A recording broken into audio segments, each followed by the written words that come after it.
और दूसरी जानिब NA-249 कराची के ज़िमनी इंतखाब से पहले सियासी जोड़ तोड़ मुलाकातें जोरों पर है। अवामी नेशनल पार्टी के बाद JUI-FA ने भी मिफ्ताह इस्माइल की हिमायत कर थी।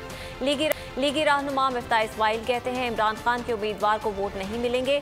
इलेक्शन कमीशन ने ज़ाब्ता इखलाक की खिलाफ वर्जी पर अरकान कौमी असम्बली कादर पटेल और आफ्ताब जहांगीर को शो कॉज नोटिस जारी कर दिया, जबकि वफाकी वज़रा मुराद सईद और शहरयार आफरीदी को हल्के का दौरा करने से रोक दिया गया।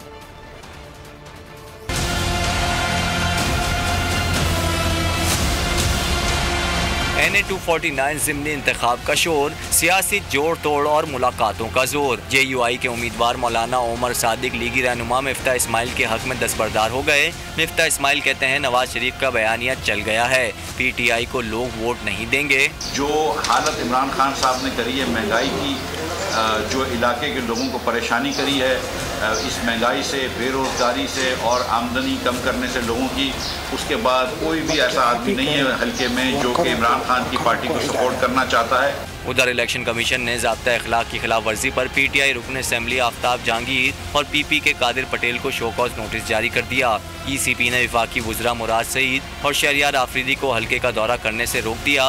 वफाकी वज़ीर मुराद सईद कहते हैं कराची जाने से पहले ही नोटिस लिया जा रहा है। क्या पहले कभी ऐसा हुआ? किस सियासी जमात को खौफ है जिसे उनके कराची जाने पर एतराज़ है? हम आईनी इदारों का एहतराम और कवायद की पासदारी करते हैं।